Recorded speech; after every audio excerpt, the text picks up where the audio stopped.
Hi, ഇന്നത്തെ എൻ്റെ വീഡിയോയിലേക്ക് എല്ലാവർക്കും സ്വാഗതം. നമ്മൾ ഇന്ന് പറയാൻ പോകുന്നത് ബിസിനസ് എങ്ങനെ നമുക്ക് കൂടുതൽ മെച്ചപ്പെടുത്താം.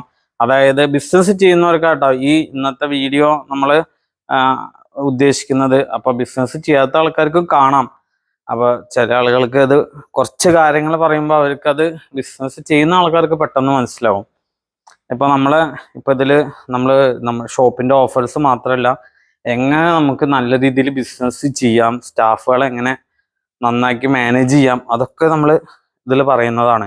നമ്മളുടെ ഓരോ അനുഭവങ്ങൾ. ഇപ്പം നമ്മളിപ്പോൾ ഒരു 2 ദിവസമായിട്ട് നമുക്ക് പുറത്തുനിന്ന് കിട്ടുന്ന അനുഭവങ്ങൾ അതൊക്കെ നമ്മളിപ്പോൾ ഇതിൽ പറയും. ഇപ്പോൾ 2 ദിവസമായിട്ട് ഞാനിപ്പോൾ ഒരു എക്സാമ്പിള്, ഞാനിപ്പോൾ രാവിലെ മോർണിംഗ് വരുമ്പോൾ ഏതാ കട എന്ന് നമ്മൾ ചായക്കട പറയുന്നില്ല. അപ്പോൾ നമ്മളവരെ ഇതാക്കി പറയുന്ന പോലെ വേണ്ട വെച്ചിട്ടാണ് നമ്മളൊരു ചായക്കട ഹോട്ടലിലേക്ക് ഫുഡ് കഴിക്കാൻ ചെന്നു. ഇപ്പോൾ ഇന്നലെയും ഇന്നും അപ്പോൾ ഉണ്ടായ അനുഭവമാണ്.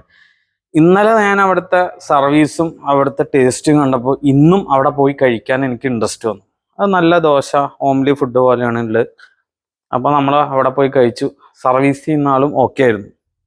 ഇന്ന് കഴിച്ചപ്പോൾ എനിക്ക് നാളെ പോകാൻ അവിടേക്ക് തോന്നുന്നില്ല. കാരണം ഇതേപോലെ തന്നെയാണ് നമ്മളും നമ്മുടെ സ്റ്റാഫുകൾക്ക് ട്രെയിനിങ് കൊടുക്കാൻ വേണ്ടിയിട്ടാണ് ഞാൻ ഈ ഒരു കഥയായിട്ട് പറയുന്നത്.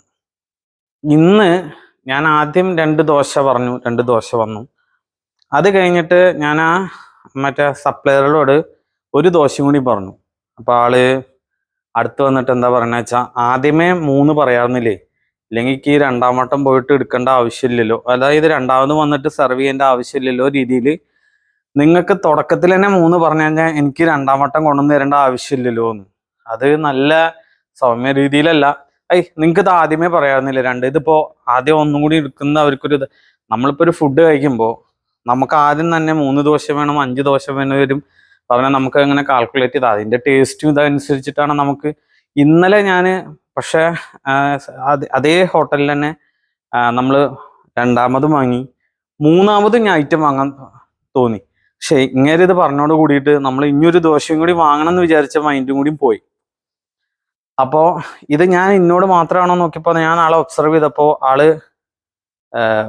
വരുന്ന വേറെ ആളുകളോടും ഇതേപോലെ തന്നെയാണ്. അപ്പോൾ നമ്മളൊരു സ്ഥാപനത്തിൽ ചിലപ്പോൾ അവർക്ക് കിട്ടുന്ന ട്രെയിനിങ് കുറവുണ്ടോ, അല്ലെങ്കിൽ അവർ മുന്നേ നിന്നിരുന്ന സ്ഥലങ്ങളിൽ ട്രെയിനിങ് ഉണ്ടോ, അങ്ങനെ ആയതായിരിക്കാം. ആ സിസ്റ്റം ഒന്നില്ലെങ്കിൽ ആ സ്റ്റാഫിനെ മാറ്റാൻ നമ്മൾ ശ്രമിക്കണം. ഇത് ഫസ്റ്റ് കാണുന്നുണ്ട് ആ വെച്ച ഓണറാണ്. നമ്മളിപ്പോൾ ഒരു ഹോട്ടലിൽ നിന്നൊരു എക്സാമ്പിളാണ് പറഞ്ഞത്. ഇപ്പം നമ്മളെ ഷോപ്പായാലും 10 പേരുണ്ട്, സ്റ്റാഫ് ഉണ്ട് വെച്ചാൽ ഈ 10 പേരും നന്നായ മാത്രമാണ്. അതിലൊരാൾ മോശമായി കഴിഞ്ഞാൽ പിന്നെയും വരാനുള്ള ആ കസ്റ്റമറുടെ ടെൻഡൻസി കുറയും.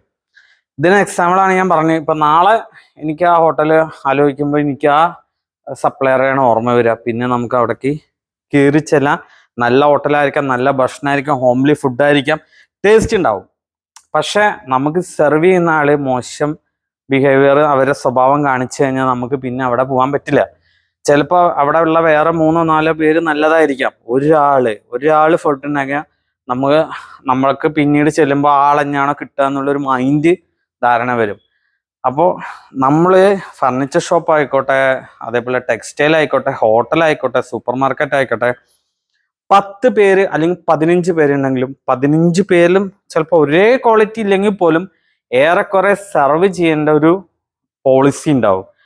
നമ്മുടെ കസ്റ്റമർ വന്ന് ഇങ്ങനെ ചെയ്യണം, ഇങ്ങനെ ചെയ്യണം എന്ന്. ആ ഒരു നിയമം എല്ലാ ആൾക്കാരും ഒരേപോലെ ആയിരിക്കണം. ഇതിപ്പോൾ എന്താ വെച്ചാൽ കസ്റ്റമർ ആണ് കിങ് എന്ന് പറഞ്ഞ പോലെ അവർക്ക് എന്താണ് നമ്മൾ സെർവ് ചെയ്യുക. ചിലപ്പോൾ 2 വട്ടം പോയി എടുക്കേണ്ടി വരും, 3 വട്ടം പോയി എടുക്കേണ്ടി വരും. അതൊക്കെ നമ്മുടെ ഡ്യൂട്ടിയാണ്. ചില കസ്റ്റമർക്ക് അവരെ നമ്മൾ ഹാപ്പി ആക്കേണ്ടി വരും. അപ്പൊ ഇത് ഞാനൊരു സ്റ്റോറി രീതിയിൽ ഞാൻ പറഞ്ഞതാണ്. ഹോട്ടലിന്റെ നമുക്കുണ്ടായ അനുഭവം ഇതേപോലെ പല സ്ഥലങ്ങളും പച്ചക്കറി ഷോപ്പിൽ പോയാൽ ഉണ്ടാവും. ചിലപ്പോൾ നമ്മളൊരു അവരുടെ അടുത്ത് വാക്ക് തർക്കം ഉണ്ടാവും. അതൊക്കെ ഓക്കെ. അപ്പൊ ചില സെയിൽസ്മാൻമാർ തർക്കിക്കും. സെയിൽസ്മാൻമാർ വഴക്കുണ്ടാക്കാനോ ചൂടാവാനോ പാടില്ല. കസ്റ്റമർ എന്തെങ്കിലും പറഞ്ഞു പോയാൽ പോലും കസ്റ്റമറുടെ ഭാഗത്ത് തെറ്റുണ്ടെങ്കിൽ പോലും ക്ഷമിക്കാനുള്ള കഴിവാണ് നല്ലൊരു സെയിൽസ്മാന് വേണ്ടത്. അത് ഞാൻ പറഞ്ഞെന്ന് മാത്രം. പിന്നെ നമുക്കിപ്പോൾ ഒരു 10 സ്റ്റാഫോ 15 സ്റ്റാഫോ ഉണ്ടാകുമ്പോൾ എല്ലാവർക്കാരും ഒരേപോലെ ആക്കിയെടുക്കാൻ ബുദ്ധിമുട്ടാണ്. അങ്ങനെ ആക്കിയെടുത്തിട്ടുണ്ടെങ്കിൽ സ്ഥാപനം മുന്നേറും. അതിലിപ്പോൾ ഒരാൾക്ക് ഇപ്പോൾ കുറച്ച് ഐഡിയ കൂടുതലുണ്ടെങ്കിലും വരുന്ന കസ്റ്റമർക്ക് ഏറെക്കുറെ അവർക്ക് ആ ഒരു ഫീൽ ഉണ്ടാക്കാൻ നമ്മളുടെ അടുത്തുള്ള സ്റ്റാഫുകൾക്ക് കഴിയണം. എന്നാൽ മാത്രമാണ് നമുക്ക് റിപ്പീറ്റിംഗ് കസ്റ്റമർ ഉണ്ടാവുള്ളൂ. ഇപ്പോൾ ഹോട്ടലിലെ കഥ പറഞ്ഞ പോലെ തന്നെയാണ്, നമുക്കിപ്പോൾ ഒരു കട്ടിൽ എടുക്കാൻ വന്നാൽ ചിലപ്പോൾ കട്ടില് നമുക്ക് കസ്റ്റമർ പറയും 2ാം നിലയുടെ മുകളിൽ എത്തിച്ചു തരണം, 3ാം നിലയുടെ മുകളിൽ എത്തിച്ചു തരണം. അപ്പം നമ്മൾ കടയിലുള്ള സ്റ്റാഫ് ഇനിയിപ്പോൾ ആരും ഇല്ലെങ്കിൽ ഞാൻ പോവാറുണ്ട്, നമ്മൾ പോയി എടുത്ത് വെച്ചു കൊടുക്കാറുണ്ട്. നമുക്ക് പരമാവധി പറ്റാവുന്ന ഹെൽപ്പുകൾ ചെയ്യും. ചില കസ്റ്റമർ ഇപ്പോൾ അവരുടെ വീട്ടിലേക്ക് മുകളിൽ കയറ്റി വെച്ച് ചിലപ്പോൾ എവിടെയെങ്കിലും ഒന്ന് സ്ക്രാച്ച് ആവും, വീണ്ടും വിളിക്കും, പോവും. അങ്ങനെ നമുക്ക് ചിലപ്പോൾ നിങ്ങളുടെ നിന്ന് പറ്റിയതല്ലേ എന്നൊക്കെ നമ്മൾക്ക് ചോദിക്കാം. അതൊന്നും നമ്മൾ ചോദിക്കാതെ നമ്മൾ കസ്റ്റമർക്ക് ഓക്കെ ആക്കുക. കസ്റ്റമറുടെ അവർക്ക് എന്താണ് സർവീസ്, അവർക്ക് ചിലപ്പോൾ ആ പ്രൊഡക്റ്റിൻ്റെ ക്വാളിറ്റി ഓക്കെ ആണെന്ന് നമ്മൾ ബോധ്യപ്പെടുത്തുന്നവരെ നമ്മൾ ചിലപ്പോൾ വിളിച്ചുകൊണ്ടിരിക്കും. ചില കസ്റ്റമർ 11 മണിക്ക് 10:30 ആവും സംശയം ചോദിച്ച് വിളിക്കുക. എന്താണിത് ഇങ്ങനെ, എന്താണ് ഇങ്ങനെ, എനിക്ക് ഇത്ര അളവ് വേണം. നമ്മളതൊക്കെ ചെയ്യാറുണ്ട്. ഇതിപ്പോൾ പറഞ്ഞില്ലേ, ഒരു ചെറിയൊരു ഹോട്ടലിൽ ഞാൻ പറയുന്ന എന്തായ സംഭവം പോലെ നമ്മളിപ്പോൾ എത്ര ദോശ കഴിക്കുന്നു മുൻകൂട്ടി എണ്ണം പറഞ്ഞ് അത്ര എണ്ണം കറക്റ്റ് കൊണ്ടുവന്ന് വെച്ചാളുടെ പണി ഭാരം ഒതുക്കുമെന്ന് പറഞ്ഞ പോലെ നമുക്ക് എന്താണോ എടുക്കാൻ പറ്റുന്ന ഒരു ചീട്ടുമായിട്ട് എനിക്കൊരു സോഫ വേണം, എനിക്കൊരു കട്ടിൽ വേണം, എനിക്കൊരു ഡൈനിങ് ടേബിൾ വേണം, അങ്ങനെ പറഞ്ഞെടുക്കില്ല. അപ്പോൾ അങ്ങനെ നോക്കുക. പിന്നെ നമ്മൾ സ്റ്റാഫുകളുടെ മെയിനായിട്ടുള്ള ഒരു കാര്യം ചിന്തിക്കേണ്ടത്, ചിലപ്പോൾ 10 പേരുണ്ടെങ്കിൽ അല്ല 1 2 നല്ല ടാലൻറ്റഡ് ആയിട്ടുള്ള ആളുകളുണ്ടാവും. ഈ ടാലൻറ്റഡ് ആയിട്ടുള്ള ആളുകൾ അവരുടെ കഴിവ് പുറത്ത് എടുക്കുന്നുണ്ട് എന്ന് തോന്നിക്കഴിഞ്ഞാൽ കഴിവ് കുറച്ച് കുറഞ്ഞ സ്റ്റാഫുകളോ അല്ലാന്നുണ്ടെങ്കിൽ ഓണേഴ്സിൻ്റെ ആരെങ്കിലും റിലേറ്റീവോ അല്ലെങ്കിൽ താൻ ഭയങ്കര സംഭവമാണെന്ന് വിചാരിക്കുന്ന ആരെങ്കിലോ ഇവരെ പാര വെക്കാൻ തുടങ്ങും. അപ്പോൾ ഇത് യഥാർത്ഥത്തിൽ അവർ കഴിവ് ഉള്ള ആൾക്കാരെ ആയിരിക്കും ഈ കഴിവ് കുറഞ്ഞവൻ പാര വയ്ക്കുക. അപ്പോൾ ഓണേഴ്സിന് കഴിവില്ല എന്നുണ്ടെങ്കിൽ ആ പാര വിശ്വസിക്കും. എന്താണ് അങ്ങനെയാണ് ഇങ്ങനെ. നമുക്കൊക്കെ ഒരുപാട് കണ്ടിട്ടും കൊണ്ടിട്ടും ഉള്ള അനുഭവങ്ങളുണ്ട്. അപ്പോൾ നല്ല സ്റ്റാഫുകളെ നമ്മൾ മിസ്സായി പോകും. അപ്പോൾ ചിലപ്പോൾ 1 2 നല്ല സ്റ്റാഫായിരിക്കും, അവരെ പാര വെച്ചിട്ട് അല്ലെങ്കിൽ പുതിയ സ്റ്റാഫുകൾ വരുമ്പോൾ അവരെ ഓരോന്നും പറഞ്ഞു നല്ല കഴിവുണ്ട് ചെയ്യേണ്ട വെച്ചാൽ അല്ല അവർ അങ്ങനെയാണ് ഇങ്ങനെയാണ് അവരെ ഫോൾട്ട് പറഞ്ഞിട്ട് 4 5 ആള് ഗ്യാങ് ആയിട്ട് ഒരാളെ 2 ആളെ ഒറ്റപ്പെടുത്തും. അങ്ങനെയുള്ളതൊക്കെ ചെയ്യുന്നത് ഉണ്ടോ എന്ന് നമ്മൾ ഓണേഴ്സ് ശ്രദ്ധിച്ച് യഥാർത്ഥത്തിൽ പാര വെക്കുന്ന ആൾക്കാരെയാണ്, അതായത് എന്തെങ്കിലും പറഞ്ഞ് കുറ്റം പറയുന്ന ആളാണ് ഫസ്റ്റ് നമ്മൾ പുറത്താക്കേണ്ടത്. അവൻ ആര് വന്നാലും ഇങ്ങനെ തന്നെ പറഞ്ഞുകൊണ്ടിരിക്കും, മോശം, അങ്ങനെയാണ് ഇങ്ങനെയാണ്, അടിപൊളിയാണ് പറഞ്ഞുകൊണ്ടിരിക്കും. അപ്പോൾ അത് ചെവിക്കൊള്ളല് ഫസ്റ്റ്. പിന്നെ ഓണർക്ക് സ്വന്തമായിട്ട് അത് വിൽക്കാനുള്ള കഴിവ് വേണം. അതായത് പ്രൊഡക്റ്റുകൾ വിൽക്കാനും അവിടെ ഉള്ള സ്റ്റാഫ് ചെയ്യുന്ന ഒരുവിധം പണി ചെയ്യാനും ഒരു മടിയില്ലാത്ത ആളായിരിക്കണം അതിൻ്റെ ഓണേഴ്സ്. അതായത് ലോഡിങ് ചെയ്യാനായാലും കസ്റ്റമർ വന്നാൽ അവിടുത്തെ ഒരു ഷോപ്പിൻ്റെ ഉടമ അവിടുത്തെ ഏറ്റവും നല്ലൊരു സെയിൽസ്മാൻ ആയിരിക്കണം. എന്നാൽ മാത്രമേ ആ ബിസിനസ് വിജയിപ്പിക്കാൻ പറ്റുള്ളൂ. അല്ലാതെ നമ്മളിപ്പോൾ ഒരാളെ ഡിപ്പെൻഡ് ചെയ്തുകൊണ്ടിരിക്കുകയാണ്. പെട്ടെന്നൊരു ദിവസം അവന് മെച്ചപ്പെട്ട ഒരു ഓഫർ കിട്ടി, ആ ഓഫർ നമുക്ക് കൊടുക്കാൻ പറ്റുന്നതായിട്ട് വലിയൊരു എമൗണ്ട് ആണെന്ന് വെച്ചാൽ അവൻ ഇട്ടെറിഞ്ഞ് പോയി കഴിഞ്ഞാൽ നമുക്ക് ആ ബിസിനസ് അതിനെങ്ങോട്ട് നന്നായി കൊണ്ടു നടക്കാൻ കഴിയണം. പിന്നെ നമ്മൾ നന്നാക്കി ചെയ്യുന്നുണ്ട് കണ്ടു കഴിഞ്ഞാൽ നമ്മുടെ താഴെയുള്ള സ്റ്റാഫുകൾ ഇന്ന ആളെ കണ്ടു പഠിക്കണം, നമുക്ക് അതേപോലെ പഠിക്കാം എന്നാണ് ഒബ്സർവ് ചെയ്യേണ്ടത്. അല്ലാതെ നമ്മൾ പോയി കഴിഞ്ഞു കഴിഞ്ഞാൽ ആ സ്ഥാപനം അയ്യോ ആൾക്ക് കൊണ്ടുനടക്കാൻ കഴിയില്ല എന്നൊരു തോന്നല്ല. അപ്പൊ ആദ്യം നമ്മൾ ഒരു ബിസിനസ് തുടങ്ങുന്ന ആള് ഏതെങ്കിലും ഒരു ഷോപ്പിൽ പോയിട്ട് 2 3 വർഷം വർക്ക് ചെയ്യണം. വർക്ക് എക്സ്പീരിയൻസിൽ അവിടെ സ്റ്റാഫുകളായിട്ട് കോമ്പറ്റീറ്റ് ചെയ്ത് സെയിൽസ് പഠിച്ച് സെയിൽ ചെയ്ത് കഴിഞ്ഞാൽ നമുക്ക് ബിസിനസ് ഒരിക്കലും വിജയിക്കില്ല. ബിസിനസ് ഇന്ന് എന്തുകൊണ്ടാണ് ആൾക്കാർ ഇഷ്ടപ്പെടാത്ത വെച്ചാൽ റിസ്ക് കൂടുതലാണ്. പൊട്ടിയ കഥകൾ മാത്രമാണ് ആളുകൾ കേട്ടിട്ടുള്ളത്. ബിസിനസ് അവിടെ തകർന്നു ഇവിടെ തകർന്നു. എന്തുകൊണ്ട് തകർന്നു എന്ന് വെച്ച് കഴിഞ്ഞാൽ കറക്റ്റ് മാർക്കറ്റ് പഠിക്കാതെ നമ്മൾ എന്തെങ്കിലും ഒരു ബിസിനസ് തുടങ്ങും, പേരിന് വേണ്ടിയിട്ടും പ്രശസ്തിക്കും വേണ്ടി തുടങ്ങും, അത് ബേസിക് ഇല്ലാതെ ആരെങ്കിലും നിർത്തും. അത് സ്റ്റാഫ് നന്നായ കച്ചവടം ഉണ്ടാവും. ആ സ്റ്റാഫിനെ നന്നാക്കി എടുക്കേണ്ടത് ഓണറിന്റെ ഉടമയാണ്. ഇപ്പൊ 4 5 ആളെ സ്റ്റാഫ് സ്ഥിരമായിട്ടുണ്ട്, അവരെ വെച്ച് കാര്യമില്ല വെച്ചാൽ അവരെ മാറ്റം എന്നല്ല പറയണത്, വേറൊരു 5 10 ആളെയും കൂടി എടുത്ത് അപ്പോൾ അതിന്ന് നല്ല ആൾക്കാരെ നോക്കി ട്രെയിൻ ചെയ്തെടുക്കുക. ഏത് കാലത്തും എക്കാലത്തെയും ഇപ്പൊ എൻ്റെ ഷോപ്പിൽ 20 കൊല്ലമായി 25 കൊല്ലമായി 30 കൊല്ലമായി അവനെ മാറ്റാൻ പറ്റില്ല. കുറേ വർഷമായി. അങ്ങനെ നമ്മൾ കുറേ വർഷം കടിച്ചു തൂങ്ങി നിന്നിട്ട് കാര്യമില്ല. ആ കടിച്ചു തൂങ്ങി നിന്നിട്ട് ആ ബിസിനസ്, ആ സ്ഥാപനത്തിന് വളർച്ച ഉണ്ടാക്കിയിട്ടുണ്ടെങ്കിൽ അത് ഓക്കെ. അല്ലാതെ നമ്മൾ കടിച്ചു തൂങ്ങി ഓണർക്ക് നഷ്ടം ഉണ്ടാക്കി നിന്നിട്ട് കാര്യമില്ല. നമ്മളുടെ ക്രിയേറ്റിവിറ്റി, കച്ചവടം കൊണ്ടുവന്ന് തന്ന കച്ചവടം നമുക്ക് മര്യാദയ്ക്ക് ചെയ്യാൻ പറ്റണം. നമുക്ക് കച്ചവടം കൊണ്ടുവരാനും സാധിക്കണം. എന്നോട് നമ്മളൊരു ഷോപ്പിൽ ഞാൻ നിൽക്കുന്ന കാലത്ത് ഓണർ പറഞ്ഞ്, നിന്നെ അന്വേഷിച്ച് കല്യാണ വീട്ടിൽ നമ്മൾ ഗസ്റ്റ് വരുന്ന പോലെയാണ് നീ കസ്റ്റമറോട് പെരുമാറുന്നത്, പിന്നെ നിന്നെ അന്വേഷിച്ചിട്ട് കസ്റ്റമർ വരണം എന്നൊക്കെ നമുക്ക് പറഞ്ഞു തന്നു. അത് ഞാൻ നമ്മൾ നിക്ഷാനിലൊക്കെ നിൽക്കുന്ന കാലത്ത് മൊയ്തുക്കൊക്കെ പറയുന്ന വഴിയുടെ ഞാൻ എപ്പോഴും ചിന്തിക്കാറുണ്ട്. നീ പോയാലും നിന്നെ അന്വേഷിച്ചിട്ട് നൂറുകണക്കിന് കസ്റ്റമറുണ്ട്. അവിടെയാണ് നിന്റെ പേര്. കാരണം മൈൻഡിൽ അത് നിൽക്കണം എന്ന് പറയും. ഒരു കല്യാണ വീട്ടിൽ ഗസ്റ്റ് വരുന്ന പോലെ ട്രീറ്റ് ചെയ്യണം എന്ന് പറയും. അപ്പൊ അതൊക്കെ നമ്മളൊക്കെ അവരൊക്കെ സെയിൽ ചെയ്യുന്നത് നമ്മളിങ്ങനെ കൗതുകത്തോടെ നോക്കി നിൽക്കും. അപ്പൊ സെയിൽസ് അറിയുന്ന എക്സാമ്പിൾ പറഞ്ഞു. അങ്ങനെ ഒരുപാട് കീഴിൽ നമ്മൾ നിന്ന് ഒബ്സർവ് ചെയ്ത് നമ്മൾ പഠിച്ചിട്ടാണ് നമ്മളൊരു ബിസിനസ്സിലേക്ക് ഇറങ്ങാം. ബിസിനസ് എന്ന സംഭവം കേൾക്കുമ്പോൾ ആൾക്കാർക്ക് പേടിയാണ്. ഏറ്റവും കൂടുതൽ ഞാൻ ബിസിനസ്സിന് റിസ്ക് ആണെന്ന് മനസ്സിലാക്കിയത് മാട്രിമോണിയിലൊക്കെ മാരേജും കാര്യങ്ങളൊക്കെ നോക്കാൻ വെക്കുമ്പോൾ ബിസിനസ്സിന് തീരെ വിലയില്ല. ഒരാൾക്കും ബിസിനസ് വേണ്ട. ഏതെങ്കിലും കടയിൽ ജോലിയോ അല്ലെങ്കിൽ ജോബ് ചെയ്യുന്ന ആളെ മതി. കാരണം ബിസിനസ് റിസ്ക് ആണെന്നുള്ള ധാരണ. അപ്പോൾ നമ്മൾ വർക്ക് മതിയാക്കി സ്വന്തമായി ബിസിനസ് ചെയ്തപ്പോൾ അതിൽ റിസ്ക് വന്നു. ഇന്ന് ഒരു രക്ഷിതാക്കൾക്കും ബിസിനസ് മക്കളെ പഠിപ്പിക്കണം എന്നുള്ള ഒരു ആശയമില്ല. പാരമ്പര്യ ബിസിനസ് മാത്രമാണ് ഓട്ടോമാറ്റിക്കലി മക്കൾ അതിലേക്ക് ഇറങ്ങണത്. ന്യൂ ബിസിനസ്സുകൾ വെറുതെ പേരിനൊന്നും കിട്ടിയില്ലെങ്കിൽ ഇങ്ങനെ ചെയ്യും. അത് നമ്മളൊരു 8-10 വർഷം ഒരു സ്ഥാപനത്തിൽ വ്യക്തമായി നിന്ന് പഠിക്കണം. ശരിക്കും പഠിക്കാൻ പറഞ്ഞു കഴിഞ്ഞാൽ 10 വർഷങ്ങളും ഒരു 2-3 സ്ഥാപനത്തിൽ നിന്ന് ബിസിനസ് വ്യക്തമായി പഠിച്ച് ചെയ്ത ബിസിനസ് ക്ലിക്കാണ്. നമ്മൾ ജസ്റ്റ് MBA പഠിച്ചു പിറ്റേ ദിവസം തന്നെ പോയി ബിസിനസ് ഇട്ടാൽ പൊട്ടുന്നത് എന്താ വെച്ച് കഴിഞ്ഞാൽ, എന്താ മാർക്കറ്റ് അറിയില്ല, എന്ത് ചെയ്യുന്ന അറിയില്ല ബിസിനസ്. അപ്പൊ നമ്മൾ വെക്കുന്ന സ്റ്റാഫ് എങ്ങനെയാണെന്ന് അറിയില്ല. സ്റ്റാഫ് ചിലപ്പോൾ നമുക്ക് ഇങ്ങോട്ട് പറഞ്ഞു തരുന്ന അവസ്ഥയാണെന്നുണ്ടെങ്കിൽ ആ സ്റ്റാഫ് പറയുന്നത് ഫോൾട്ട് ഉണ്ടെന്നുണ്ടെങ്കിൽ നമ്മൾ കുടുങ്ങും. അപ്പോൾ ഒരു സ്ഥാപനത്തിൽ ഇപ്പോൾ ആണായാലോ ലേഡി സ്റ്റാഫ് ആയാലോ ബോയ് സ്റ്റാഫ് ആയാലോ ആര് പറയുന്നത് നമ്മൾ അത് പോസിറ്റീവ് സെൻസിൽ, ഇപ്പോൾ നന്നായി ചെയ്യുന്ന ഒരു വർക്കിനായിരിക്കും ചിലപ്പോൾ അവർ തമ്മിലുള്ള ഈഗോയിൽ വന്നിട്ട് നമ്മളോട് പറയാ ഇവൻ ഇങ്ങനെയാണ്, അവൾ ഇങ്ങനെയാണ്. അപ്പൊ നമ്മൾ അതൊക്കെ പ്രത്യേകം ശ്രദ്ധിക്കണം. ഒരു എല്ലാ സ്ഥാപനത്തിലും ഞാൻ വാച്ച് ചെയ്യുന്നവർക്ക് എന്താ പ്രശ്നം വെച്ചാൽ ഈഗോ പ്രശ്നം. ഇവൻ ഇന്നേക്കാട്ടും മുകളിലാവും, അവനിൽ ഇന്നേക്കാട്ടും മുകളിലാവും. അതല്ല, ഒത്തൊരുമിച്ച് നമുക്ക് കമ്പനിക്ക് എന്ത് ചെയ്യുമെന്ന് പറയുന്ന കമ്പനികൾ ഉണ്ട്. അങ്ങനെയുള്ള കമ്പനികൾ ടോപ്പിലെത്തിയിട്ടുണ്ടാവും. ചിലപ്പോൾ ഒരു 10 പേരിൽ ഒരാൾ ഫോൾട്ടായാലും, ഞാനിപ്പോ ഈ ഹോട്ടലിന്റെ കഥ പറഞ്ഞ പോലെ നമുക്ക് കസ്റ്റമർ ഇറങ്ങിപ്പോവും. അപ്പൊ ബിസിനസ് ചെയ്യുന്നവർക്കാണ് ഇന്ന് ഞാൻ ചെയ്ത ടോക്ക് കൊണ്ട് ഉപകാരം. അല്ലാത്ത ആളുകൾക്ക് ഇത് കണ്ടാൽ ഒന്നും മനസ്സിലാവില്ല. നല്ല പേയ്മെന്റ് കിട്ടുന്ന ബിസിനസ് ചെയ്യാൻ പറ്റുന്ന ആളുകളുണ്ട്. പക്ഷെ അവർ ഈ ബിസിനസിന്റെ പേടി ആലോചിച്ചിട്ടാണ് നമ്മൾ ചെയ്യാത്തത്. ഞാൻ 15 വർഷത്തോളം നമ്മൾ ഈ ബിസിനസ്സിലൊക്കെ ഇറങ്ങിയ കാര്യം കൊണ്ട് പറയാണ്, സക്സസ് ആവുമെന്ന് വിചാരിച്ചിട്ട് നമ്മൾ എല്ലാ കാര്യങ്ങളും ചെയ്യാൻ പഠിക്കണം. ഓരോ ദിവസം പുതിയ പുതിയ അപ്ഡേറ്റ് മാർക്കറ്റും നമ്മൾ പഠിക്കണം, പുതിയ മോഡലുകൾ പഠിക്കണം. വെറുതെ ഇരുന്ന് നമുക്ക് നോക്കിക്കഴിഞ്ഞാൽ ബിസിനസ് കിട്ടില്ല.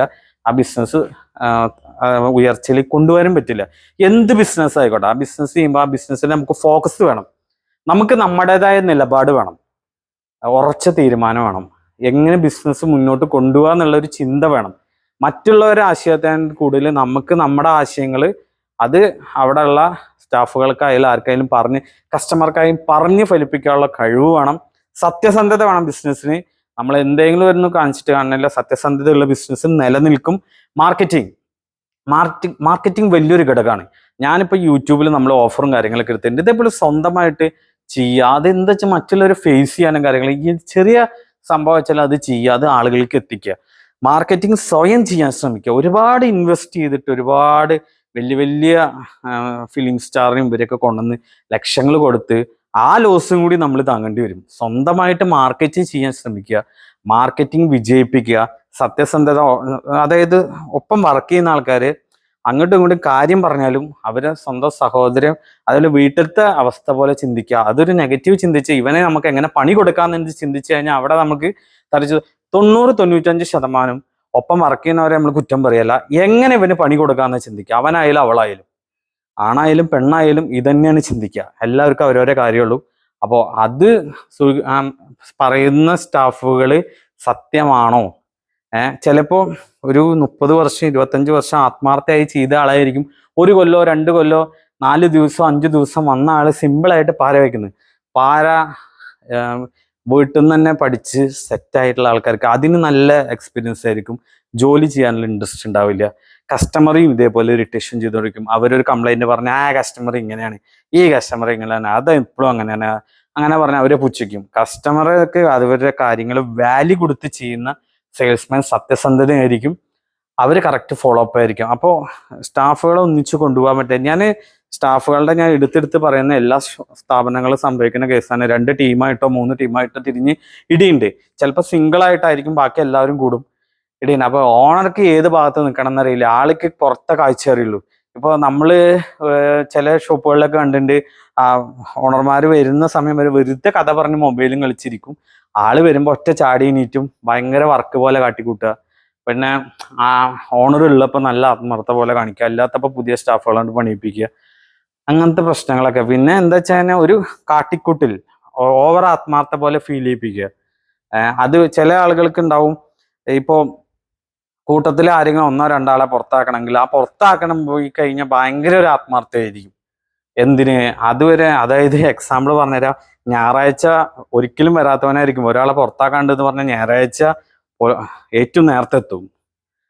അപ്പോൾ പണിയുടെ ഇൻട്രസ്റ്റ് യഥാർത്ഥത്തിൽ ഇവർക്കുള്ള അതായത് മനസ്സിൽ തോന്നിയിട്ട് ആത്മാർത്ഥോട് ചെയ്യുന്നതാണോ അതോ ഫേക്ക് ആണോ എന്ന് തിരിച്ചറിയാണ് ഓണർമാർക്ക് വേണ്ടത്. നമ്മളൊരു സ്റ്റാഫുകളെ ഇങ്ങനെ കുറ്റാക്കി പറയുന്നതല്ല.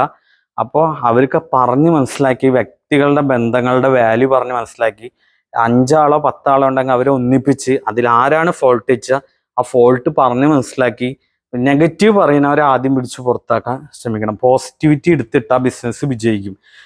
അല്ലാതെ നമ്മളിപ്പോൾ ഇന്നിപ്പോൾ ദോശ ചോദിച്ചു ഇതാക്കാത്ത പറഞ്ഞില്ലേ, അപ്പോൾ ആ സ്റ്റാഫിനെ കണ്ടിട്ടുണ്ടെങ്കിൽ അവരെ പുറത്താക്കണം എന്നല്ല പറയണേ, ഇങ്ങനെ ചോദിച്ചാൽ അത് ശ്രദ്ധിച്ച് കണ്ട്. ഇപ്പോൾ എല്ലാ ഷോപ്പിലും CC ക്യാമറയും കാര്യങ്ങളും ഉണ്ടല്ലോ. CC ക്യാമറ ഉണ്ട് എന്ന് മാത്രമേ ഉണ്ടാവുള്ളൂ, ചില ഷോപ്പിലൊന്നും നോക്കുകയില്ല. അപ്പോൾ CC ക്യാമറ ഒക്കെ നോക്കി, നമ്മൾ ഒരാൾ പറയുന്നതല്ല, ഫുൾ അപ്ഡേറ്റ് ആവണം. CC ക്യാമറയിൽ ഇങ്ങനെ പറയണ്ടേ നമ്മൾ പോയി കഴിഞ്ഞാൽ. അപ്പോൾ ഒരു സ്റ്റാഫ് മറ്റാൾ പറഞ്ഞു കൊടുത്ത് പറഞ്ഞിട്ടല്ല ഓണർ അറിയേണ്ടത്. CC ക്യാമറയെ കൊണ്ട് എക്സ്ട്രാ സമയത്ത് നോക്കി, ഇങ്ങനെ ഒരു ക്ലയൻറ്റ് വന്നപ്പോൾ നീ രണ്ടാമതും ദോശ കൊണ്ടുവരുമ്പോൾ ആദ്യം കൊണ്ടുവരാന്നില്ല ചോദിച്ചില്ലേ, നാളെ മേലെ നിനക്ക് ഇവിടെ ചോദിച്ച വർക്ക് ഉണ്ടാവില്ല, അല്ലാന്നുണ്ടെങ്കിൽ എനിക്കിത് പറ്റില്ല, നിനക്ക് വേറെ നോക്കിക്കോ, അങ്ങനെ പറഞ്ഞിട്ടുണ്ടെങ്കിൽ മൂന്നാമതൊരാളോട് ചോദിക്കില്ല. ഇതിപ്പോൾ അവിടെ ഉള്ള സ്റ്റാഫുകൾ തമ്മിൽ പറയാനേ പറ്റുള്ളൂ. ഓണർ വന്ന് പറഞ്ഞു കൊടുത്താൽ അതൊരു ഇഷ്യൂവും ഈഗോവും ഫൈറ്റ് ആവും. അപ്പോൾ ഇന്ന് എല്ലാ ടെക്നോളജികളും ഉണ്ട്. CC ക്യാമറ വെച്ചിട്ട് നമുക്ക് ഇല്ലാത്ത സമയത്ത് ഒബ്സർവ് ചെയ്യാം, അല്ലെങ്കിൽ സ്റ്റാഫുകൾ എടുക്കുമ്പോൾ പറയാ ഇങ്ങനെ കണ്ടീഷൻ ഉണ്ട്. ഇപ്പോൾ നമ്മൾ ഇപ്പോൾ കുറേ സ്ഥാപനത്തിൽ കണ്ടിട്ടുണ്ട്, കാണുമ്പോൾ ജെൻസ് ആണ് പ്രോബ്ലം ഉണ്ടാക്കി വിചാരിക്കും, ലേഡീസ് മോശമൊന്നുമല്ല. ഈ കുറ്റം പറയലും പാരവെപ്പലും രീതിയിലും ലേഡീസ് മോശമില്ല, ജെൻസ് മോശമില്ല, രണ്ടും കട്ടക്കായിരിക്കും.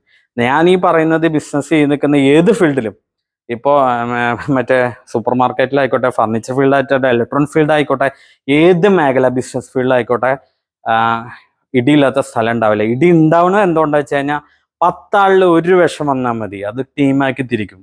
അപ്പൊ ചെറിയ പ്രശ്നങ്ങളാവും. ചിലപ്പോൾ ചെറിയ എന്തെങ്കിലുമൊക്കെ ഈഗോ, അത് ഇത് ഓരോ, ചിലപ്പോൾ ഒരു ദിവസം ലീവിൻ്റെ ആയിരിക്കാം, ചിലപ്പോൾ ഒരു കസ്റ്റമർ ഇറങ്ങിപ്പോയതിൻ്റെ ആയിരിക്കാം, ചിലപ്പോൾ ഒന്നും ഉണ്ടാവില്ല കാരണങ്ങൾ. ഇങ്ങനെ ഓരോ കാരണങ്ങളും പറഞ്ഞാൽ എന്നും ഇഷ്യൂ ഉണ്ടാക്കുന്നത്. അങ്ങനെ ഇഷ്യൂ ഉണ്ടാക്കുന്ന ആൾക്കാരെ നമ്മൾ പ്രത്യേകം ശ്രദ്ധിക്കുക. അങ്ങനെ ഇല്ലാത്തൊരു ടീം വർക്ക് ഉണ്ടെന്നെങ്കിൽ നമുക്ക് സ്ഥാപനം വിജയത്തിലേക്ക് കൊണ്ടുപോകാൻ കഴിയും. ഇതിപ്പോൾ നമ്മളെന്താ വെച്ചാൽ ബിസിനസ് ചെയ്യുന്നവർക്ക് അനുഭവത്തിൽ നിന്ന് ഒരുപാട് ആൾക്കാർ എൻ്റെ അടുത്ത് ഇങ്ങനത്തെ വീഡിയോ ഇടാൻ പറയാറുണ്ട്. ഇതിനുള്ള ആൾക്കാരുണ്ട് കേട്ടോ. ഇങ്ങനത്തെ വീഡിയോ കേൾക്കുന്ന ആൾക്കാർ നല്ല ബിസിനസ് ചെയ്യുന്നപ്പോൾ 100ഉം 200ഉം 500ഉം സ്റ്റാഫുള്ള ആളുകൾ എനിക്ക് പേഴ്സണൽ മെസ്സേജ് ചെയ്യാറുണ്ട്, ഇങ്ങനത്തെ വീഡിയോസ് ചെയ്യണം. നമ്മുടെ സ്റ്റാഫുകളെ, അതായത് നമുക്കിപ്പോൾ ലക്ഷങ്ങൾ കൊടുത്ത് ട്രെയിനിങ് അല്ല, അത് നമ്മുടെ അനുഭവത്തിൽ നമ്മൾ സക്സസ് ആക്കിയിട്ടുള്ള ട്രെയിനിങ് ആണ് തരുന്നത്. ഇത് തന്നെയാണ് നമ്മൾ ഒരുപാട് കാശ് കൊടുത്തിട്ട് നമ്മളിപ്പോൾ ട്രെയിനിങ്ങുകളിൽ പോയിരുന്നാലും ഇത് അവർ ഒന്നുകൂടി വലിച്ചു നീട്ടി പറഞ്ഞു തരുന്നു മാത്രമേ ഉള്ളൂ, ഡയലോഗൊക്കെ ഇട്ടിട്ട്. ഇതേ സംഭവങ്ങൾ തന്നെ പ്രാക്ടിക്കൽ ആയിട്ടുള്ള കാര്യമാണ് പറയുന്നത്. ബിസിനസ് വിജയിക്കാള്, ബിസിനസ് പറഞ്ഞു കഴിഞ്ഞാൽ ക്ലിക്ക് ആക്കാനും അതേപോലെ സ്വന്തമായി മാർക്കറ്റ് ചെയ്ത് കഴിഞ്ഞാൽ അധികം പൈസ ഇല്ലാതെ എന്ത് തുണി ബിസിനസ് ആയിക്കോട്ടെ, എന്ത് ബിസിനസ് ആയിക്കോട്ടെ, ഓൺലൈനിലൂടെ എത്ര ബിസിനസ്സുകൾ ക്ലിക്ക് ആവേണ്ട അറിയോ. അതേപോലെ സ്വന്തമായിട്ട് ഒരു യൂട്യൂബ് ചാനൽ, ഒരു മെയിൽ ID ഉണ്ടെങ്കിൽ യൂട്യൂബ് ചാനൽ തുടങ്ങിയാൽ മോണിറ്റൈസിങ് ചെയ്ത ലക്ഷങ്ങൾ വരുമാനം മേടിക്കുന്ന ഇഷ്ടം പോലെ ആളുകളുണ്ട്. ഇപ്പൊ നമ്മളെ ചാനൽ തന്നെ മോണിറ്റൈസിങ് ആണ്, അതിന് വരുമാനമുണ്ട്. നമ്മൾ ഇതേപോലെ കുറച്ച് കാലം മുമ്പ് ഇങ്ങനെ തുടങ്ങി, ഇതിനായിട്ട് യൂട്യൂബിന് വേണ്ടി ഇങ്ങനെ തുടങ്ങിയല്ലോ, ഇപ്പൊ ഇങ്ങനെ ഓരോ കണ്ടന്റുകളായി ചെയ്യുന്നു. ഇങ്ങനെ ഓരോ കാര്യങ്ങളും നമുക്ക് ഇത് ബിസിനസ്സിനെ കുറിച്ചിട്ട് പറയും. ഇത് പോസിറ്റീവായിട്ട് എടുക്കുക. അത് നമ്മളൊരു വ്യക്തിനെ ആരെയും ഉദ്ദേശിച്ച് പറയുന്നതല്ല, നമ്മളെ കൂടെ കുറേ സ്ഥലങ്ങൾ വർക്ക് ചെയ്തതുകൊണ്ട് അപ്പോൾ അതിൻ്റെ അനുഭവത്തിലൊക്കെ പറയുന്നത് അതിൽ നിന്നൊരു വ്യക്തി കാര്യങ്ങൾ അദ്ദേഹത്തില്ല. ഇത് ഭൂരിഭാഗം സ്ഥലങ്ങളിലും സംഭവിക്കുന്ന കാര്യമാണ്. അപ്പൊ ആൾക്കാര് അതായത് മൂടി വെക്കും. ഇപ്പൊ മാനേജർ ചിലപ്പോൾ ചില ഷോറൂമിൽ ആളുണ്ടാവില്ല, മാനേജറാവും. മാനേജറെ സുഖിപ്പിക്കുക. ഇതെന്താ കാര്യം നടക്കാൻ വേണ്ടി മാത്രം സോപ്പിട്ട് വരുന്ന കുറേ പേരുണ്ടാവും. കാര്യങ്ങൾ നടന്നു കഴിഞ്ഞു കഴിഞ്ഞാൽ അവിടെ ഫൈറ്റാക്കി മാറും. അപ്പോൾ അങ്ങനെയുള്ള ആളുകളെയും പ്രത്യേകം ശ്രദ്ധിക്കുക. അപ്പോൾ എന്താ വെച്ചാൽ എന്തെങ്കിലും ടാർഗറ്റ് അച്ചീവ് ആയെന്നൊക്കെ സാറേ അതെ ഇതേ എന്നൊക്കെ പറഞ്ഞിട്ട് ഇങ്ങനെ നിൽക്കും. ടാർഗറ്റ് അച്ചീവ് ചെയ്ത് കഴിഞ്ഞാൽ ആ ഉയർത്തി കൊണ്ടുപോകാനെ അടിച്ച് താത്തിയിട്ടിട്ട് പാര വെച്ചിട്ട് ആ സ്ഥാനം അങ്ങനെ കൈക്കലാക്കാൻ നോക്കുന്ന ഒരുപാട് സ്ഥലങ്ങൾ നമ്മൾ കണ്ടും അനുഭവമുണ്ട്. അങ്ങനെയുള്ള സ്ഥാപനത്തിനാണ് അതിൻ്റെ മോശം. അങ്ങനെയുള്ള സ്ഥാപനം മെച്ചപ്പെടില്ല. ചിലപ്പോൾ നല്ല ടാലൻ്റ് ഉള്ള 2, 3, 4, 5 പേര് പോയി കഴിഞ്ഞാൽ ആ സ്ഥാപനം ഈ തള്ളും കേട്ട് മറ്റവരെ പറഞ്ഞും വിട്ട് ഫൈറ്റാക്കി നിന്നവന് ചിലപ്പോൾ ഇതിനുള്ള കഴിവുണ്ടാവുള്ളൂ. ഈ മറ്റുള്ളവരെ പാര വയ്ക്കാനും ഫൈറ്റ് ഉണ്ടാക്കാനും മാത്രമേ കഴിവുണ്ടാവുള്ളൂ. അവൻ കസ്റ്റമറോട് ഡീൽ ചെയ്യാൻ അവന് കഴിവില്ല. ഓണർ വരുമ്പോൾ ഭയങ്കര പ്രകടനമായിരിക്കും. അത് ചെയ്തു ഇത് ചെയ്തു, പിന്നെ എന്താ സെയിലില്ല എന്ന് ചോദിച്ചാൽ അത് അപ്പുറത്തെ കട ഉണ്ട് ഇപ്പുറത്തെ കട ഉണ്ട്, ഇങ്ങനത്തെ ഒരു തടിഞ്ഞായെങ്കിൽ പറയും. അത് ഇപ്പൊ ഏത് കാറ്റഗറി ആയിക്കോട്ടെ, ആണായാലും പെണ്ണായാലും നമുക്ക് ഇതന്നെയാണ് കേൾക്കേണ്ടി വരിക. ഇങ്ങനത്തെ ഒരു എക്സ്ക്യൂസ് അല്ലാതെ യഥാർത്ഥ ബിസിനസ് എന്താന്ന് അറിഞ്ഞിട്ടുണ്ടെങ്കിൽ അത് ഇത്തിരി പഠിക്കണം. നമ്മൾ എന്താ വെച്ചാൽ ഫാമിലി കാര്യങ്ങൾ, ഫാമിലി ടെൻഷനൊക്കെ മാറ്റി വെച്ച് പഠിക്കണം. നമ്മൾ ഒരുപാട് ആളുകൾക്ക് ഇങ്ങനത്തെ ട്രെയിനിങ് കൊടുത്ത് അവർ വിജയിപ്പിച്ചിട്ട് നല്ല നല്ല സ്ഥാപനങ്ങൾ വിജയിച്ച് നല്ല റണ്ണിങ്ങിൽ കൊണ്ടുപോകണ്ടേ. അപ്പൊ അതിൻ്റെ ഒരു ചെറിയ ടോപ്പിക്കാണ് ഞാൻ. പിന്നെ മൊബൈൽ ഫോൺ ഉപയോഗം, നമ്മൾ സ്ഥാപനത്തിൽ മൊബൈൽ ഫോൺ ഉപയോഗിക്കാം. സെയിലിന് വേണ്ടി ഇന്ന് മൊബൈൽ ഫോണും വാട്സപ്പാണ് ഉപയോഗിക്കുന്നത്. അത് അതിന് തന്നെയല്ല ഉപയോഗിക്കുന്നത്. ഇപ്പൊ എന്താ വെച്ച് കഴിഞ്ഞാൽ ഒരുപാട് ഫ്രണ്ട്സും കാര്യങ്ങളൊക്കെ ഉള്ള ആൾക്കാർ ബിസിനസ് അല്ലാതെയും ഈ വാട്സപ്പ് മിസ്യൂസ് ചെയ്യുമ്പോൾ ആ ടൈം നമുക്ക് പോകും. അപ്പോൾ നമുക്ക് അത് ഏത് രീതിയിലാണ് അവർ യൂസ് ചെയ്യുന്നത് എന്നുള്ള മോണിറ്റൈസിങ് നല്ല ശക്തമായിട്ട് ആ ഫോൺ ഉപയോഗിക്കുന്നത് കറക്റ്റായിട്ട് മോണിറ്റൈസിങ് നമ്മളെ ബിസിനസ്സിനല്ലേ, അത്യാവശ്യം വീട്ടിലേക്കല്ലേ ഇവർ വർക്ക് ചെയ്യുന്നത്. 8 മണിക്കൂറിൽ 6 മണിക്കൂർ 5 മണിക്കൂറെങ്കിലും നമുക്ക് ഉണ്ടോ നമ്മൾ ചിന്തിക്കണം. അവർ വർക്ക് ചെയ്യുന്നത് മോണിറ്റൈസിങ് ചെയ്യണം. ഇതൊക്കെ കാര്യങ്ങൾ നോക്കണം. ഇതെന്താ വെച്ച് കഴിഞ്ഞാൽ നമ്മളിപ്പോൾ ഒരു 10 സ്റ്റാഫ് ഉണ്ട്. ഈ 10 സ്റ്റാഫിൽ ഒരാൾ ഉഴപ്പിപ്പോയാലും ആ ഉഴപ്പുന്ന ആളുടെ അടുത്ത് കസ്റ്റമറെ കിട്ടിക്കഴിഞ്ഞാൽ നമ്മുടെ സ്ഥാപനത്തിന്റെ പേര് പോയി. അത് കാരണം കൊണ്ടാണ് 10 ആളല്ല 20 ആളുണ്ടെങ്കിലും ഒരേപോലെ വർക്ക് ചെയ്യാനും ഒരേ ടീം സ്പിരിറ്റ് എടുക്കാനും ഓണേഴ്സ് ഓരോരുത്തരും വാല്യുബിൾ ചെയ്യണം. ഓരോരുത്തരും ചെയ്യുന്ന വർക്ക് സെപ്പറേറ്റ് ചെയ്ത് അതിനെ കോർഡിനേറ്റ് ചെയ്യും. പിന്നെ മെയിനായിട്ട് അവരെ അങ്ങോട്ട് കൂടുതൽ നന്നായി ചെയ്യാൻ കഴിയണം. പിന്നെ നമ്മൾ എന്താ വെച്ച് കഴിഞ്ഞാൽ നമ്മൾ ചെയ്യുന്നത് അതിനനുസരിച്ച് നന്നായി ചെയ്യണം. കാരണം നമ്മുടെ താഴെയുള്ള സ്റ്റാഫുകൾ നമ്മളിപ്പോൾ ചെയ്തത് തെറ്റായാലും സാറ് ചെയ്ത് അടിപൊളിയാന്ന് പറഞ്ഞു വെച്ചാൽ നമ്മളെ താങ്ങുന്നതാന്ന് അറിയാതെ മണ്ടനായി പോരുത്. നമ്മൾ ചെയ്ത് പക്കയാക്കിയിട്ട് ആ ബിസിനസ് ചെയ്ത് കാണിച്ചു കൊടുക്കണം. അല്ലാതെ ഇപ്പോൾ സ്റ്റാഫ് ആരെങ്കിലും ചെയ്തിട്ട് അതിൻ്റെ ക്രെഡിബിലിറ്റി വേണ്ടി ലാസ്റ്റ് പോയിട്ട് നമ്മൾ അവിടെ തല വെച്ച് കൊടുത്തിട്ട് ഞാനാണ് ഇത് ഫുള്ള് ചെയ്തതെന്നൊരു ഇമ്പാക്റ്റ് ഉണ്ടാക്കിയാൽ അത് സ്റ്റാഫുകൾക്ക് മനസ്സിലാവും. അത് ബാഡ് ഇംപ്രഷൻ ഉണ്ടാവും. അവർ ചെയ്ത ക്രെഡിറ്റ് അവർക്ക്, നമ്മൾ ചെയ്ത ക്രെഡിറ്റ് നമുക്ക്. നമ്മളെ കണ്ടൊരു മാതൃകയായിരിക്കണം അവർ എന്ത് സ്ഥാപനത്തിലായാലും. അപ്പോൾ അത് ഫോളോ അപ്പ് ചെയ്യാനും നമുക്ക് വരുന്ന കസ്റ്റമറെ നമ്മൾ നല്ല രീതിയിൽ ട്രീറ്റ് ചെയ്യാനും. അപ്പോൾ നമ്മൾ എത്ര റിസ്ക് എടുത്ത് ചില സമയത്തൊക്കെ നമ്മൾ ഫുഡ് കഴിക്കാൻ നിൽക്കുമ്പോൾ ഒരാൾ വരികയാണെങ്കിൽ 5-6 മണിക്ക് ഞാനിവിടെ ഭക്ഷണം കഴിക്കാതെ നിന്ന് വെള്ളം പോലും ചില സമയത്ത് കുടിക്കാൻ പറ്റാതെ കസ്റ്റമർ ദൂരെ നിന്ന് വരുന്നതാണ്. നമ്മൾ ഒപ്പം നിന്നിട്ടുണ്ട്. അത് റിവ്യൂകളിൽ കസ്റ്റമർ പറഞ്ഞിട്ടുണ്ട്. അത് നമ്മൾ വലിയ സംഭവമാക്കി പറയല്ല, പക്ഷെ നമ്മളെ കൊണ്ട് കഴിയാവുന്ന അതിച്ചിട്ട് എല്ലാവരും ഭക്ഷണം കഴിക്കാതിരിക്കണമെന്നല്ല പറയണേ. കസ്റ്റമറെ നമ്മൾ കിങ്ങായി കാണുക, കസ്റ്റമറെ നല്ല രീതിയിൽ ട്രീറ്റ് ചെയ്ത് അവർ നല്ല വർക്ക് നമുക്ക് തരും. എത്ര നല്ല അതാണ് ഇവിടുന്ന് ചെന്നൈയിൽ നിന്നൊക്കെ കസ്റ്റമർ 600 കിലോമീറ്ററിന് അപ്പുറം ഇവിടെ വരാനുള്ള റീസൺ അതാണ്. നമുക്ക് ആർക്കും ഇത് ചെയ്യാൻ പറ്റും. നമ്മൾ അതിനെ ഇറങ്ങിത്തിരിക്കണം. അത് നമ്മൾ വിചാരിക്കണം, നമ്മളെ ഷോപ്പിലുള്ള സ്റ്റാഫുകളും വിചാരിക്കണം. ഒരാൾ മാത്രം വിചാരിച്ച കാര്യമില്ല, അത് മൊത്തം ആള്. ഇപ്പോൾ ഞാൻ പറയട്ടെ, ഒരു 10 സ്റ്റാഫ് ഉണ്ട്, 1-2 ആൾക്ക് നമ്മൾ നല്ല സേവനങ്ങൾ കൊടുക്കുകയാണ്. മറ്റുള്ളവർക്ക് ഒന്നും ചെറുതായിട്ട് കണ്ണ് പൊടിയാതെ പോലും ചെയ്യുന്നില്ല എന്നുണ്ടെങ്കിൽ അവരത് കണ്ടെന്ന് അവൻ തന്നെ ചെയ്യട്ടെ വിചാരിക്കും. നമ്മളൊരു 10 ആളുണ്ടെങ്കിൽ 10 ആൾ ഏകദേശം സെയിമായി കാണണം തന്നെ ഞാൻ പറയണേ. ഒരാൾക്ക് സ്പെഷ്യൽ കഴിവുണ്ടെങ്കിൽ ആ സ്പെഷ്യൽ ആ ഇൻസെന്റീവ് കൂടെ അവനത് മേടിക്കുമ്പോൾ മറ്റാൾക്ക് മേടിക്കാൻ തോന്നണം. അല്ലാതെ നമ്മൾ ഇവൻ അറിയരുത് കേട്ടോ അവൻ അറിയരുത് കേട്ടോ പറഞ്ഞ് ഇവന് മാത്രം നമ്മൾ കൂടുതൽ കൊടുക്കുമ്പോൾ തലേ കയറും. അപ്പോൾ അറിയാതെ കിട്ടുന്നുണ്ട് എനിക്ക് ഇത്രയും. എനിക്കൊരു ഇപ്പൊ എക്സാമ്പിൾ പറഞ്ഞുതരാം, എനിക്കൊരു ബോണസ്, എനിക്ക് സ്പെഷ്യൽ കിട്ടി, ഓണർ ആരും പറയണ്ട പറഞ്ഞിട്ടുണ്ട്. അപ്പൊ നമുക്ക് അതൊരു ഇത് തോന്നും. അങ്ങനെയല്ല, എല്ലാവരും അറിഞ്ഞ് ഇവൻ ആ കഴിവ് കൂടുതലുണ്ട് അപ്പൊ ഇത്രയും കൂടി കിട്ടണോ, കഴിവിനാണ് നമ്മൾ പൈസ കൊടുക്കേണ്ടത്. അല്ലാതെ നമ്മൾ വെറുതെ ആരെങ്കിലും കൊടുത്തിട്ട് കാര്യമില്ല. അപ്പൊ അങ്ങനെയുള്ളൊരു ടീം സ്പിരിറ്റ് ഉണ്ടെന്നുണ്ടെങ്കിൽ നമുക്ക് കച്ചവടം മുന്നേറാൻ പറ്റും. ബിസിനസ് നല്ല രീതിയിൽ ഉണ്ടാക്കാൻ പറ്റും. ഏത് ബിസിനസ്സിലായാലും ഈ ഫോളോ അപ്പ് ആണ് ചെയ്യേണ്ടത്. ഇന്ന് ഇപ്പോൾ ഞാൻ പറഞ്ഞില്ല, ഏത് മേഖലയിൽ ചെന്നാലും ബിസിനസ്സുകാർക്ക് ഒരു വാല്യൂ ഇല്ലാത്തൊരു കാലഘട്ടം ആയോണ്ടിരിക്കുകയാണ്. ഇപ്പൊ ഞാൻ പറഞ്ഞില്ലേ, നമുക്കിപ്പോ എത്ര രൂപ ഉണ്ടാക്കുന്നു, ഇപ്പൊ സർക്കാർ ജോലിക്കാരന്റെ 10 ഇരട്ടി സാലറി ഉണ്ടാക്കിയ പോലും ബിസിനസ്സിന് വാല്യൂ ഇല്ല. കാരണം ബിസിനസ് എന്ന് കേൾക്കുമ്പോൾ ആദ്യം ഓർമ്മ വരുന്ന ഇവർക്ക് ഈ പൊളിഞ്ഞ തകർന്ന കഥകളും അല്ല എന്താ ഉദ്ദേശിക്കുന്നതെന്ന് അറിയില്ല. എനിക്ക് ഞാൻ മാട്രിമോണിയിൽ ഇങ്ങനെ അയക്കുമ്പോൾ മെസ്സേജ് വരണ സങ്കടം, ബിസിനസ് വേണ്ട, ബിസിനസ് ഞങ്ങൾ നോക്കുന്നില്ല, ഒരു കമ്പനിയിൽ ചെറിയ ജോലി മതി. ബിസിനസ് പറയുമ്പോൾ എന്തോ ഒരു സംഭവം പോലെയാണ്, ഇവരെന്തോ ചെയ്യുന്ന പോലെയാണ് തോന്നുന്നത്. അപ്പൊ ബിസിനസ് ശരിക്കും നല്ല ഏറ്റവും ലോകത്തിൽ തന്നെ രണ്ടാമത് അല്ലെങ്കിൽ ആദ്യം പേയ്മെന്റ് കിട്ടുന്ന അത്രയും പൈസ എല്ലാ ആൾക്കാരും ചെറിയ പൈസ ബിസിനസ് ചെയ്യുന്ന ആൾക്കാർ ഒരുപാട് ക്യാഷ് ഉണ്ടാക്കുന്നുണ്ട് ബിസിനസ്സിൽ. അത് ഫസ്റ്റ് സെയിൽസ്, നല്ലൊരു സെയിൽസ്മാനാണ് നല്ലൊരു ബിസിനസ് ആവാൻ പറ്റുക. അപ്പൊ ബിസിനസ്സിൽ ക്യാഷ് ഉള്ള സംഭവം തന്നെയാണ്. ബിസിനസ് ചെറുതല്ല, നമുക്ക് നമ്മുടെ മക്കൾക്കും കാര്യങ്ങളൊക്കെ ബിസിനസ്സിലേക്ക് കുറച്ച് ഇൻട്രസ്റ്റ് ഉണ്ടാക്കി കൊടുക്കാം. വിദേശ രാജ്യങ്ങളിലൊക്കെ സെയിൽസും ബിസിനസ്സും കാര്യങ്ങളൊക്കെ അവർ ഇമ്പോർട്ടൻ്റ് ആയി കണ്ട്, ഇവിടെ നമ്മളെ ഇന്ത്യയിൽ പ്രത്യേകിച്ച് കേരളത്തിലാണ് ബിസിനസ്സിൽ തീരെ മാർക്കറ്റ്.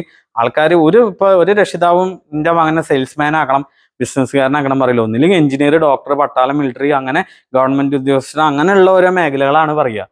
അപ്പോൾ ഇത് ഏത് മേഖലയിലായാലും അത് നമ്മൾ നല്ല അനുഭവിച്ചറിഞ്ഞാണ്. അപ്പൊ ബിസിനസ് നല്ലൊരു സ്കോപ്പ് ഉണ്ട്, അത് മനസ്സിലാക്കണം. നല്ല അധിക ഒരു സ്കില്ലാണ് സെയിൽസ്, അത് നല്ല ശ്രദ്ധിക്കുക. നമ്മുടെ മനസ്സ് ക്ലിയർ ആയ നല്ലൊരു സെയിൽസ്മാൻ നല്ലൊരു വ്യക്തിത്വനോട് ഉടമയായിരിക്കും കേട്ടോ.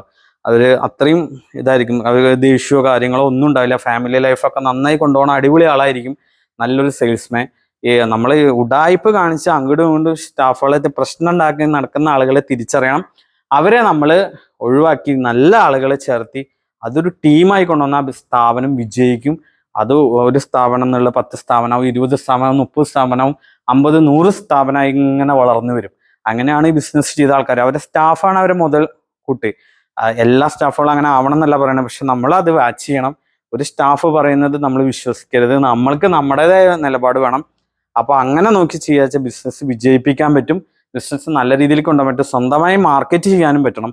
മാർക്കറ്റിംഗ് പല രീതിയുണ്ട്, ഡിജിറ്റൽ മാർക്കറ്റിംഗ് ഉണ്ട്, അതേപോലെ യൂട്യൂബിൽ നമുക്ക് ചെയ്യാം, ഫേസ്ബുക്കിൽ ചെയ്യാം, ഇൻസ്റ്റാഗ്രാമിൽ ചെയ്യാം. അങ്ങനെ ഒരുപാട് മേഖലകളിൽ ഇന്ന് ഇത് ചെയ്യാൻ പറ്റും. അതേപോലെ നമ്മൾ ഓഫേഴ്സ് ഒക്കെ നോട്ടീസ് എഴുതി നമ്മൾ തയ്യാറാക്കി പത്രത്തിന്റെ ഒപ്പം വെക്കുന്ന രീതിയുണ്ട്, അല്ലെങ്കിൽ നോട്ടീസ് ഡിസ്ട്രിബ്യൂഷൻ ചെയ്യുന്നുണ്ട്, ബോർഡുകൾ വെക്കുന്നുണ്ട്. അങ്ങനെ പല പല ഐഡിയകൾ ചെയ്ത് നല്ല ഓഫർ കൊടുത്ത് ബൾക്ക് സാധനം കൊടുത്ത് ചെറിയ മാർജിൻ ഇട്ട് കസ്റ്റമർക്ക് കൊടുത്ത് അങ്ങനെ ഒരുപാട് കാര്യങ്ങൾ നമുക്ക് ചെയ്യാൻ പറ്റും. പിന്നെ കസ്റ്റമർ വരുമ്പോൾ മെയിനായിട്ട് നമ്മൾ ഷോപ്പിൽ ആളുണ്ടാവണം, ഷോപ്പ് അറ്റൻഷൻ ചെയ്ത് കറക്റ്റ് കൊടുക്കുക. ടൈം ടു ടൈം വർക്കല്ല നോക്കേണ്ടത്, ടൈമിന് അധിഷ്ഠിതമായി വർക്ക് ചെയ്യാനുള്ള ഒരു സ്റ്റാഫ് ടീം ഉണ്ടെന്നുണ്ടെങ്കിൽ നമുക്ക് ബിസിനസ് വിജയിപ്പിക്കാൻ പറ്റും. ബിസിനസ്സിന് ഏറ്റവും കൂടുതൽ നമുക്ക് പൈസ ഉണ്ടാക്കാൻ പറ്റും. നമുക്ക് അത്രയും നമ്മളിപ്പോൾ ഒരു 10, 20, 50 വർഷം ഇരുന്ന് ഉണ്ടാക്കുന്നത് ബിസിനസ്സിന് ഒരു മാസം കൊണ്ട് നമുക്ക് ഏൺ ചെയ്യാൻ പറ്റുന്നതാണ്. പക്ഷെ അതിന് കുറച്ച് കാര്യങ്ങൾ സ്റ്റഡി ചെയ്യണം, ഈ പറഞ്ഞ പോലുള്ള ഐറ്റംസ്. അല്ലാതെ കുറെ MBA കാര്യങ്ങൾ പഠിച്ചിട്ട് നമുക്ക് നേരിട്ട് പോയാൽ പ്രാക്ടിക്കൽ ബിസിനസ്സിൽ ഇത് രണ്ടാണ്. അധികാരമാണ് ബിസിനസ് കുറെ ഒന്നും വിജയിക്കാത്തത്. ബിസിനസ് വിജയിക്കാനുള്ള ഐഡിയ ആണ് നമ്മളിപ്പോൾ ഈ പറഞ്ഞത്. ഇതേപോലെ ഒരുപാട് ഐഡിയകൾ നമ്മൾ ചെയ്യും. അപ്പൊ നമ്മുടെ വീഡിയോ ഇഷ്ടപ്പെട്ട ഇതിൽ നമ്മൾ കുറെ ഇങ്ങനെ പറഞ്ഞിട്ടുണ്ട്. അപ്പൊ ആവശ്യമുള്ളവർക്ക് ഇത് കേൾക്കാം. ചില ആൾക്കാർക്ക് ഇത് ഓക്കെ ആയിരിക്കും, ചില ആൾക്കാർക്ക് ഇത് ഓക്കെ ആവാതിരിക്കും. നമ്മുടെ അഭിപ്രായമാണ് നമ്മൾ പറഞ്ഞത്. അപ്പൊ ഇഷ്ടമുള്ളവർക്ക് ഇത് എടുക്കാം, അല്ലാത്തവർക്ക് ഇത് വിടാം. ആരും ഉദ്ദേശിച്ചോ കാര്യങ്ങളോ അല്ല. നമ്മൾ ബിസിനസ് നന്നായി നടക്കാൻ വേണ്ടി നമ്മുടെ ഫോളോവേഴ്സ് ചോദിക്കൂ ഇതേപോലെ വീഡിയോ ചെയ്യൂ എന്ന് പറഞ്ഞു, അപ്പൊ ഞാൻ ചെയ്തതാണ്. പിന്നെ ഇതിൽ പ്രത്യേകം പറയാം, ഇപ്പൊ നല്ല രീതിയിൽ ചെയ്യുന്ന ആളെ നമ്മൾ പ്രോത്സാഹിപ്പിക്കുക. അതിൽ പോയിട്ട് നല്ല രീതിയിൽ ചെയ്യുന്ന ആളെ നമ്മളൊരു മോശം കമന്റ് ഇട്ടിട്ട് നമ്മളുടെ നെഗറ്റിവിറ്റി, നമ്മുടെ കഴിവില്ലായ്മ പോയിട്ട് അവിടെ പോയിട്ട് അവിടെ കമന്റ് ഇടുമ്പോൾ ഉണ്ടാവണേ, അയ്യോ നിങ്ങൾ എന്താണ് ഇത് ചെയ്യുന്നത്, നിങ്ങൾ ഇതിനും കുറവിലേക്ക് തരാലോ, അത് ചെയ്യാലോ എന്നൊക്കെ പറയുമ്പോൾ നമ്മളാണ് മണ്ടന്മാരാവണേ. കാരണം എന്താ പറയുക, അയാളുടെ വീഡിയോയുടെ അടിയിൽ പോയിട്ട് നമ്മൾ കമന്റ് ഇടുന്നപ്പോൾ നമ്മളെത്ര മോശമായി. അപ്പൊ നമുക്ക് സ്വന്തമായിട്ടൊരു ചാനൽ തുടങ്ങിയിട്ട് നമുക്ക് നമ്മുടെ അഭിപ്രായങ്ങൾ രേഖപ്പെടുത്താം, നമുക്ക് നമ്മുടെ ഓഫറുകൾ ചെയ്യാം, അതേപോലെ ചെയ്യാനാണ് ശ്രമിക്കുന്നുണ്ട്. അല്ലാതെ വേറെ ആളെ പോയിട്ട് കുത്തി നോവിക്കാനല്ല. നമ്മൾക്കിത് എന്താ വെച്ചാൽ സമൂഹത്തിൽ പല ടൈപ്പിലെ ആളുകൾ ഉണ്ടാവും. ഇപ്പൊ സ്റ്റാഫുകളായിക്കോട്ടെ, ആരെകളായിക്കോട്ടെ, നമ്മൾ അവരെല്ലാവരും ഒത്തൊരുമിച്ചിട്ട് ഒരു ചെങ്ങല പോയി നിന്നിട്ട് ഒരു ഫാമിലി പോലെ നിന്നിട്ട് കസ്റ്റമറെ ട്രീറ്റ് ചെയ്യാൻ പറ്റണം. കസ്റ്റമറെ നമ്മൾ വന്ന അതിഥി പോലെ സ്വീകരിച്ചിട്ട് നമ്മൾ അവർക്ക് കറക്റ്റ് ഐറ്റങ്ങൾ കൊടുത്ത്, ഇപ്പൊ ദൂരെ നിന്നൊക്കെ കസ്റ്റമർ വരുമ്പോൾ നമ്മൾ ഇവിടുന്ന് വണ്ടി കയറ്റി റെയിൽവേ സ്റ്റേഷനിൽ വരെ കൊണ്ടാക്കി അവരെ നമ്മൾ രാജകീയമായിട്ട് സ്വീകരിച്ചിട്ട് അങ്ങോട്ട് വിടുന്നത്. അല്ലാതെ നമ്മൾ അങ്ങോട്ട് പോകുന്നല്ല പറഞ്ഞു. പിന്നെ നമ്മൾ കോള് ചെയ്താൽ എടുക്കാത്തൊക്കെ കുറെ കസ്റ്റമർ പറയുമ്പോൾ നമ്മൾ പറയേണ്ടത് നേരിട്ട് വരണം, ഇത്രയും തിരക്കാണ് എല്ലാ കേസുകളും. പിന്നെ ഓഫർ ഇട്ടാൽ നമ്മൾ 3-4 ആഴ്ച കൊണ്ട് കൊടുക്കും. ഡീറ്റെയിലുകളൊക്കെ നമ്മൾ പറയുന്നുണ്ട്. അല്ലാതെ നമ്മളൊന്നും പറയാതെ ചെയ്യുന്നില്ല. അപ്പൊ അങ്ങനെ വ്യക്തമായിട്ടുള്ള ഡീറ്റെയിൽസ് കൊടുത്ത് ആരും കബളിപ്പിക്കാതെ നല്ല രീതിയിൽ ബിസിനസ് ചെയ്താൽ എല്ലാവർക്കും ബിസിനസ് വിജയിപ്പിക്കാൻ പറ്റും. ബിസിനസ്സിൽ നല്ലൊരു സ്കോപ്പ് ഉണ്ടാക്കാൻ പറ്റും. അങ്ങനെ ഒരു ടീമിനാണ് നമ്മൾ ഉണ്ടാക്കാൻ വേണ്ടിയിട്ടാണ് നമ്മൾ ഇത്രയും പറഞ്ഞത്. അപ്പൊ നമ്മുടെ ഫോളോവേഴ്സിൽ ബിസിനസ് ചെയ്യുന്ന ആൾക്കാർക്ക് ഇതൊരു ഉപകാരമായിട്ടെ വീഡിയോ. ഇത് നോക്കുക, ഇത് നോക്കി മനസ്സിലാക്കി കഴിഞ്ഞിട്ട് കുറെ ഐഡിയകൾ കിട്ടും. അപ്പൊ നമ്മുടെ വീഡിയോ ഇഷ്ടപ്പെട്ട മാക്സിമം എല്ലാവർക്കും ഷെയർ ചെയ്യാം. അപ്പൊ ഓക്കെ, താങ്ക് യു.